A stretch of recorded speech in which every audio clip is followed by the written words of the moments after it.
Everyone, welcome back to my channel Shweta biology classes. आज का हमारा टॉपिक है डाइजेस्टिव सिस्टम। तो चलिए स्टार्ट करते हैं।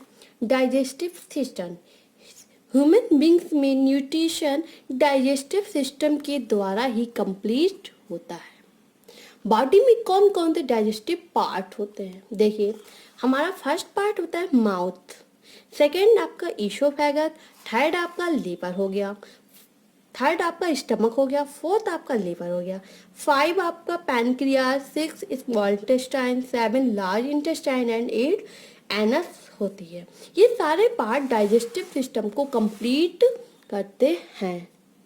ठीक है, डाइजेस्टिव सिस्टम को समझने के लिए हम 5 स्टेप को समझते हैं जो बहुत हेल्पफुल होती हैं। देखिए, ingestion, digestion, एब्सॉर्बेशन, assimilation and egestion. ठीक है, इंगेशन की प्रोसेस कहाँ कंप्लीट होती है? हमारे माउथ में। ठीक है, डाइजेशन, एब्जॉर्बेशन, एसिमिलाइजेशन की प्रोसेस कंप्लीट होती है हमारे स्मॉल इंटेस्टाइन में, एंड लास्ट इगेशन की प्रोसेस कंप्लीट होती है एनस एंड रेक्टम में। ठीक है, इन सारे पार्ट्स में हमारा डाइजेशन कंप्लीट होता है। ठीक है, डाइजेशन को स्टार्ट करने से पहले हम एक बहुत सिंपल बेसिक सी पॉइंट समझ लेते हैं। देखिए, सबसे पहले ग्लैंड, कौन कौन सी ग्लैंड पाई जाती है बॉडी में? Salivary gland, stomach, liver, pancreas. Salivary gland कहाँ प्रेजेंट होती है? हमारे माउथ में। लीवर क्या होता है? बॉडी की लार्जेस्ट ग्लैंड होती है। ठीक है, इन ग्लैंड से क्या सीक्रेट होता है? जूस। जूस में क्या पाया जाता है? आपका एंजाइम। और एंजाइम का फंक्शन क्या होता है? फूड डाइजेस्ट, फूड को डाइजेस्ट करना, यानी कि भोजन को छोटे छोटे टुकड़ों में बांट कर उसका डाइजेशन एंजाइम के द्वारा ही होता है। और ये एंजाइम निकलते कहाँ से हैं? ग्लैंड से। तो हमारी बॉडी में कौन कौन से ग्लैंड पाए जाती हैं?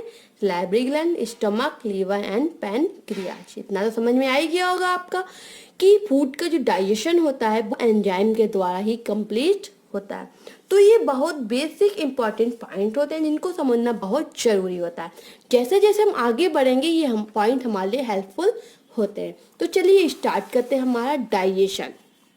ठीक है, digestion, complex food changes to simple food या सिमुलेटेड फूड, मतलब कि बड़े भोजन का छोटे भोजन में चेंज हो जाना, या फिर जो आपकी लार्ज मॉलिक्यूल्स होते हैं उनका स्मॉल मॉलिक्यूल्स में चेंज हो जाना आपका डाइजेशन कहलाता है। और इन स्मॉल मॉलिक्यूल्स का क्या होता है?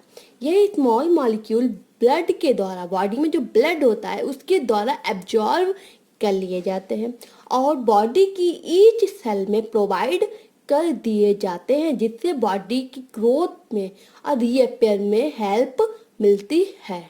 ठीक है, डाइजेशन माउथ से स्टार्ट होता है और स्टमक एंड स्मॉल इंटेस्टाइन में कंप्लीट होता है। लार्ज इंटेस्टाइन में किसी भी प्रकार का कोई डाइजेशन नहीं होता है। ठीक है, digestion are 2 types, intercellular digestion and extra cellular digestion. Intercellular digestion में एलिमेंट्री कैनाल अफ्रेंट होती है, तो उसमें जिनमें एलिमेंट्री कैनाल अफ्रेंट होगी तो उसमें इंटरसेलुलर डाइजेशन होता है। एंड एक्स्ट्रा सेलुलर डाइजेशन में एलिमेंट्री कैनाल प्रेजेंट होती है। ठीक है, तो हम यहाँ पर थोड़ा सा शॉर्ट फॉर्म में डाइजेशन को समझ लेते हैं। देखिए, सबसे पहले ये हमारा फूड है, कहाँ एंटर करता है? माउथ में। माउथ को बकल कैविटी भी कहते हैं। बकल कैविटी के बाद जाता है फाइनोरेक्स में, जिसे गैस्ट्रनी बोलते हैं, या फिर हम लोग सीधी छोटी साधारण लैंग्वेज में इसको घाटी बोलते हैं।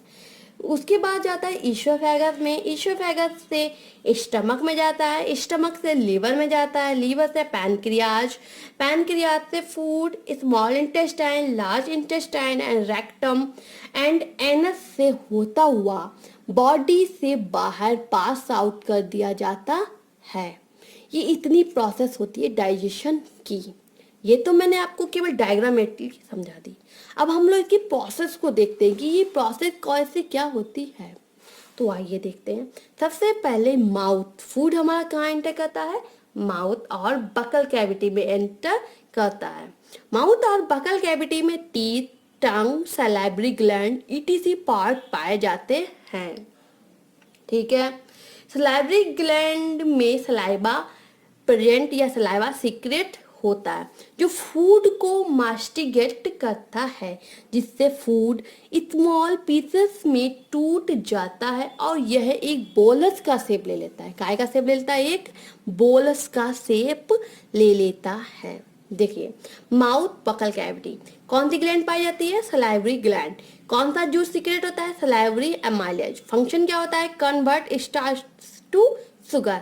हमारे भोजन में जो स्टार्च होता है उसको शुगर में कन्वर्ट कर देता है। कौन कन्वर्ट कर देता है? सलाइवरी एमाइलेज, जिसे हिंदी में लार बोलते हैं, जो हमारे मुंह में पाई जाती है। ठीक है, अब हमारा फूड कहाँ जाता है? इस फूड पाइप में, पतली नलिका में जाता है। इस फूड पाइप को हम क्या कहते हैं? ओइसोफेगस। इसमें डाइजेशन नहीं होता है, बस ये फूड को ट्रांसपोर्ट करने का कार्य करता है, मतलब कि माउथ से स्टमक तक फूड को पहुंचाता है। ठीक है, अब हमारा फूड कहाँ जाता है? स्टमक में। स्टमक में फूड 2 से 3 घंटे स्टोर रहता है। स्टमक की बाल में गैस्ट्रिक ग्लैंड पाए जाते हैं। गैस्ट्रिक ग्लैंड से जूस, गैस्ट्रिक जूस सीक्रेट होता है, जिसमें 3 सब्सटेंस और 3 टाइप के एंजाइम पाए जाते हैं। कौन कौन से एंजाइम पाए जाते हैं? HCl पाया जाता है, नंबर 2 म्यूकस पाया जाता है, नंबर 3 पेप्सिन एंजाइम पाया जाता है। यहाँ पर सबसे मोस्ट पेप्सिन एंजाइम का कार्य होता है। क्या कार्य होता है? फंक्शन इसका क्या होता है पेप्सिन एंजाइम का?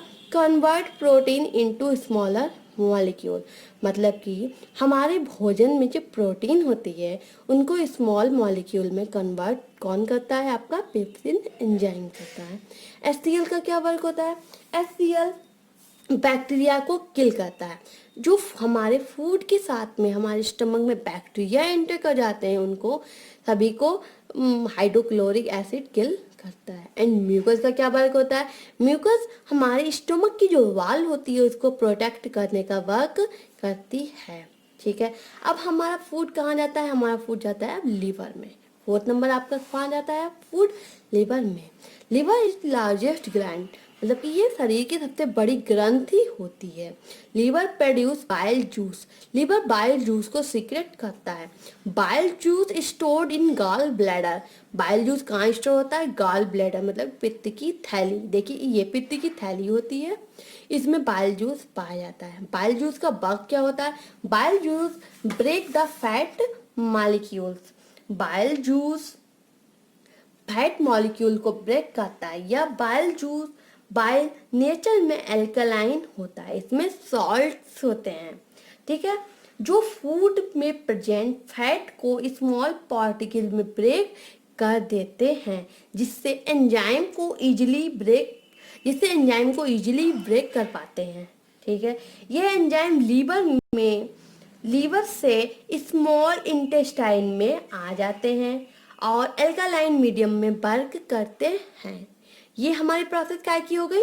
लीवर की हो गई। अब हम लोग नेक्स्ट बढ़ते हैं। हमारा फूड अब कहाँ जाएगा? पैनक्रियाज में जाता है। पैनक्रियाज की क्या प्रोसेस होती है? देखिए, पैनक्रियाज से पैनक्रिएटिक जूस सीक्रेट होता है, जिसमें 3 टाइप के एंजाइम पाए जाते हैं। कौन कौन से? आपका एमाइलेज हो गया, ट्रिप्सिन हो गया, लाइपेज हो गया। एमाइलेज का क्या वर्क होता है? Convert carbohydrate to glucose. मतलब कि हमारे फूड में जो कार्बोहाइड्रेट होता है उसको ग्लूकोज में कौन कन्वर्ट करता है? एमाइलेज कन्वर्ट कर देता है। Trypsin convert to protein to amino acid. Lipase convert fat into fatty acid and glycerol. हमारे फूड में जो फैट होता है, वसा होती है, उसको फैटी एसिड एंड ग्लिसरॉल में कन्वर्ट कर देता है। कौन कन्वर्ट करता है? लाइपेज। ठीक है, तो पैनक्रिएटिक जूस एंड लीवर का जो बाइल जूस दोनों कहाँ आ जाते हैं? हमारे स्मॉल इंटेस्टाइन में। ठीक है, तो हम लोग देखेंगे अब स्मॉल इंटेस्टाइन। देखिए, small intestine 6.5 to 7 metre long and narrow pipe. जो हमारी स्मॉल इंटेस्टाइन होती है वो 6.5 से 7 मीटर लंबी नलिका होती है। It has complete digestion. इसमें पूर्ण रूप से डाइजेशन कंप्लीट हो जाता है। मतलब कि प्रोटीन, फैट, कार्बोहाइड्रेट इन सबका फाइनल डिसीजन कहाँ कंप्लीट होता है? हमारी स्मॉल इंटेस्टाइन में। ठीक है, इसमें क्या लिखा हुआ है? Absorb nutrient and water. जो स्मॉल इंटेस्टाइन होती है वो न्यूट्रिएंट एंड वाटर को एब्जॉर्ब कर लेती है। Peptidase digest protein, sucrose digest sugar. Peptidase enzyme protein को डाइजेस्ट करता है, सुक्रोज काय को डाइजेस्ट करता है? शुगर को डाइजेस्ट करता है। अब हमारा फाइनल डाइजेशन स्मॉल इंटेस्टाइन में कंप्लीट हो गया है।